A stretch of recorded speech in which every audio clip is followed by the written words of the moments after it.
Hey everyone, welcome back to 996 The Howl, and welcome to the 2025 Utah Mammoth depth chart. This is a great video to digest, to share with your family and friends. It looks at all the players the Utah organization owns their NHL rights to.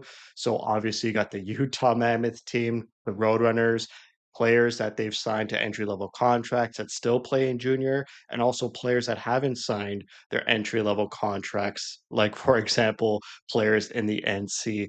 I'll be ranking each of these positions, giving it a letter ranking. I'll group the wings as one and group the left hand and right hand defense as one ranking as well. So let's jump into the wing position. You have our captain, Clayton Keller, and also Dylan Gunther as your two current best wingers and future best wingers for the foreseeable future. And how these players are ranked in this Excel spreadsheet is the best player at that position separated by the league. So even though Aginla should probably be up here around Kraus and Paterka because he's in junior, he'll be at the top of the junior wings. But Clayton Keller, Dylan Gunther, Gunther's a sniper, Clayton Keller, playmaker, great two-way game, facilitator. He also has a sneaky good shot as well. So you're those two guys are leading the Utah Mammoth. You got a recent acquisition in JJ Paterka, speedy, fast, down the wing, incredible shot. You got two lethal shots in Gunther and Paterka. Nick Schmaltz rounds out that top six wing position. Nick Schmaltz has 1 year left on his contract. We will not get distracted in this video by speculation, rumors, future trades and whatnot. But I love what Andre Tourigny has done to Nick Schmaltz's game. Well rounding Nick Schmaltz. He's got a great two-way game. He's a great playmaker as well. And he also has a sneaky shot like Keller. Would like to see him shoot the puck a little bit more. And also, these aren't lines. These are just players at the best in their position, even though the first row here is Utah's first line. But let's not get distracted by lines either. You have Lawson Krause, who's a great depth winger as well, slotted in as the third line wing position here. He, yes, had an underwhelming year last year, not playing up to his standard, part of that secondary support role that kind of dropped the ball along with Bukestad, Michelli, and Carconi. Bukestad and Michelli have moved on, but Carconi came crawling back in a sense. Brandon Tanev, a free agent signing, fast, speedy. Can't wait to see the speed he brings. His nickname is Turbo. That's a great third line and great wing depth with Kraus and Tanev. But then the wing depth starts to get a little bit shallow here. You have Carconi and O'Brien. Obviously, Kerfoot will most likely be moved to the wing, but he's a natural center, which is why he's listed as center. But obviously, you can't have five center lines in the NHL. It's only four lines. So the fourth line will be Kerfoot, Stedlin, and Carconi. But like I already said, Kerfoot slotted in here as a centerman because that is his natural position. But he's a Swiss Army knife, very versatile, could fit on the wing in your bottom six and your top six. Kerfoot's got 1 year left on his deal, along with Kevin Stenlin. But back to the shallowness of the wing position, after the NHL, it kind of dries up really quick. I think we really only have Daniel Boot and Iginla as our best wing position prospects in the system. I could be underrating and undervaluing Matika, Nord, and Allard, but all three of those guys had very underwhelming seasons last year. Matika scratched here and there, didn't play in the playoffs for the Roadrunners really, and then Nord and Allard got demoted to the Ontario Hockey League back to junior. And Julian Lutz, underwhelming first year with the Roadrunners as well. Maybe these guys just needed one season under their belt, and they'll have a coming home party this upcoming season for the Roadrunners. What moves I expect is the Roadrunners forward roster. I expect some moves, some acquisitions to get some American Hockey League veterans. I feel like the center depth is a bit shallow, and they're just missing one or two more good American Hockey League forwards. But if Daniel Booth starts in the AHL, Yamamoto's there as well, so it's not too bad. But the wing position just kind of gets shallow after Ginland. But you have Vadim Moroz, who's a pretty underrated prospect. He has 1 year left in the KHL, and because of the KHL, I can't watch these guys play, so it's hard to really value Vadim Moroz. You got Borokov, who they recently drafted, and Zelenka is a bit of a question mark. as to who owns his rights, but the Coyotes did draft him, and no one's drafted him since. So I'm pretty sure Utah still owns his rights. And Ilya Fedotov drafted in the same year as Josh Stone, still yet to come over from the KHL. He's on his fourth KHL team. So I'm not spending too much time on Fedotov. And Stepan Hawk, the staff like him, the scouting staff as well like him.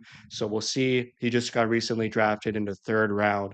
We'll see how he develops with Utah. I'll give the wing position a B plus as a letter ranking, just missing one or two more high quality wing prospects to bump that to an A. Then we go to the center position, which I gave an A, or I give it an A. It's led by Logan Cooley, who is eligible to sign a contract right now.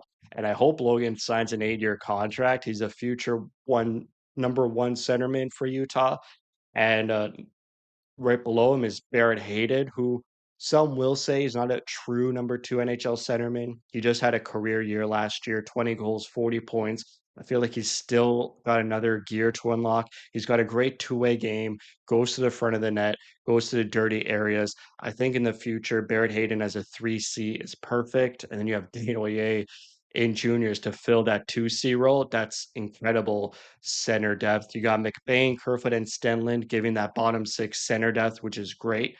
This center position for the Utah Mammoth is center by committee, and once Desnoyers comes, it's watch out. This could be one of the good center prospect pipeline pools in the NHL. Like I said, in American hockey, it's a bit shallow. You got Sam Lipkin there, who also had a rough year his first year in the American Hockey League. I expect a bounce back from him to lead this team as pretty much the top centerman on this Roadrunners team. Maybe they grab some of these wingers to play center.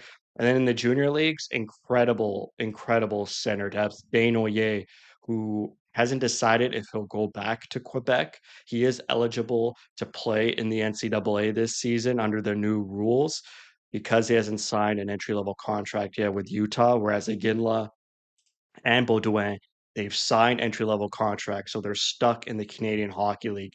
Can't go to the NCAA. They can't even go to the American Hockey League because they're under 20 years old. But starting next year, there's a new rule.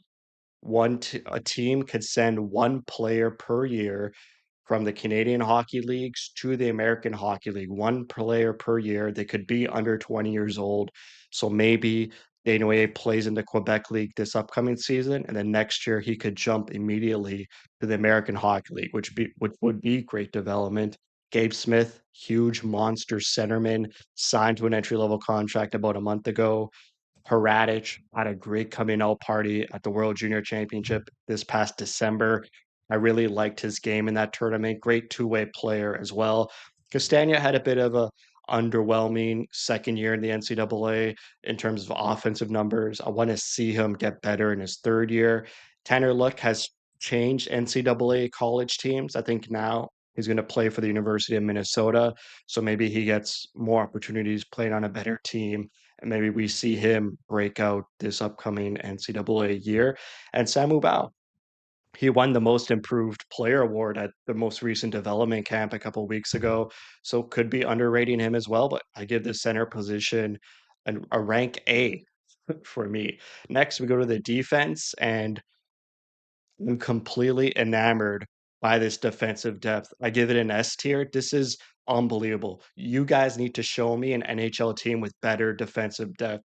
I mean, this NHL depth is unheard of. Like one of Cole, Schmidt, DeSimone, even Valimaki. One of those guys is going to be healthy scratched. You got Dmitry Simishev fighting for a spot, a young hardened. He's still 20, 21 years old, but he's been playing in the KHL for years. This guy's been playing against men. He just won the KHL championship along with Daniel Boot. He's ready. He's hungry. He wants a spot. And then look at this American Hockey League depth: Lamoureux, Duda, Brunovich, who won to Hobie Baker a couple years ago for the best NCAA player in the league. He's a sneaky offensive, small stature D-man. Terrell Goldsmith, big body, physical, goon type defenseman. His first year coming into the Roadrunners because he's 20 years old, coming from the Canadian Hockey League. Zuber, big, puff, big defenseman. Kevin Connaughton is like a fringe NHLer, and you have him on your bottom pairing in terms of defensemen. Montana Onyebushi recently signed a 2-year contract with the Roadrunners along with Cameron Hebig about a week ago. And then this defensive depth in juniors. I mean, Will Skahan, big body defenseman, really young, but relied upon a lot in the NCAA. Max Zanichka, most recently drafted in the second round in this most recent draft. He's a tall, big body defenseman who skates well as well. You got all these defensemen here. It's just an unbelievable defensive depth chart. And credit to Bill Armstrong because when he inherited the Coyotes and got the job, their top defensive prospect was Victor Soderstrom, and now they traded Soderstrom at the deadline with Shea Weber's contract to Chicago that afforded them the cap space to go out and grab a guy like Peterka. And then Chicago traded Soderstrom to the Bruins for a seventh round pick. So you could see how quickly Soderstrom fell off the NHL, the face of the NHL world. And he was our top prospect for the Coyotes 4 years ago. And now 4.5 years later, look what Brew Armstrong was able to do. Just 4.5 years of stacking good player on top of good player. And all of these positions are so well created in terms of depth. They're not shallow.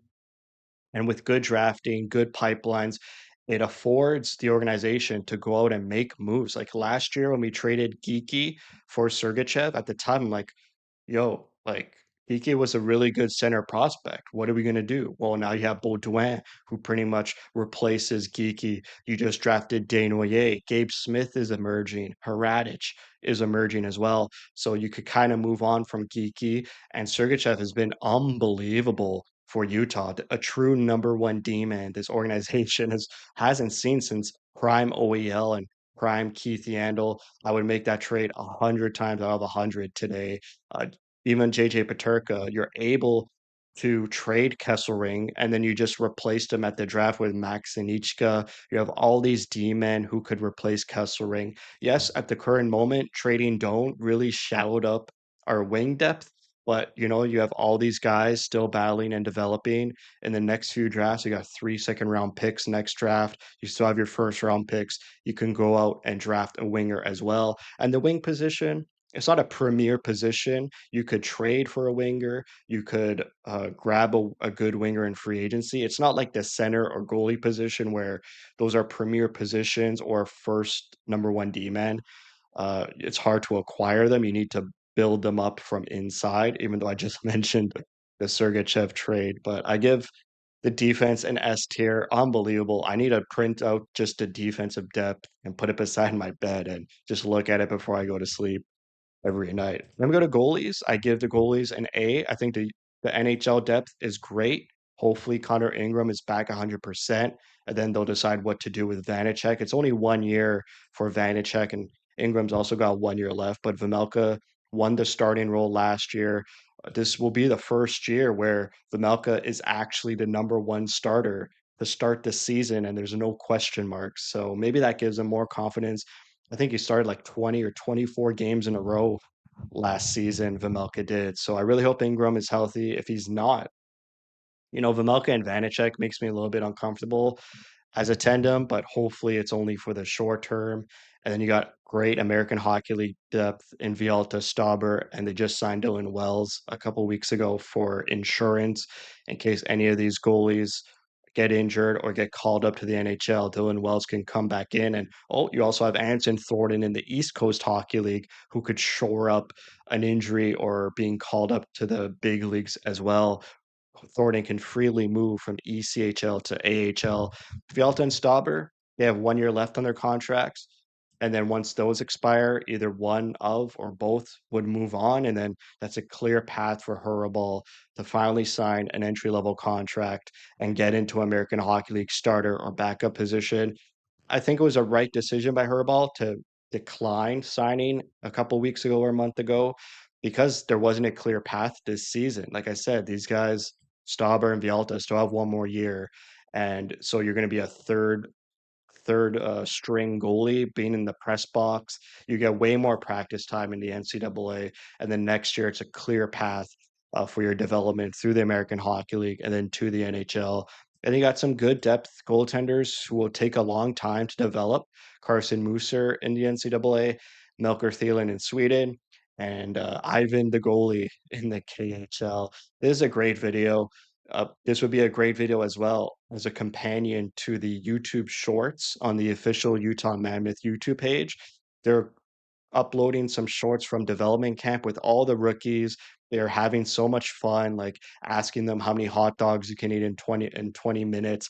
And they put the names attaching to the face in those shorts. So, even though these are just names on an Excel spreadsheet or on a whiteboard, you can now put a name to a face and get to know these prospects and players that Utah owns their NHL rights to more intimately, which I feel now, thanks to watching those YouTube shorts.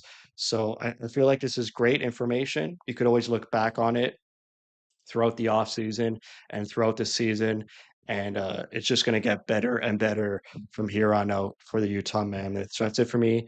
Thank you for watching. If you like what you see, spread the word. And as always, thank you for your support.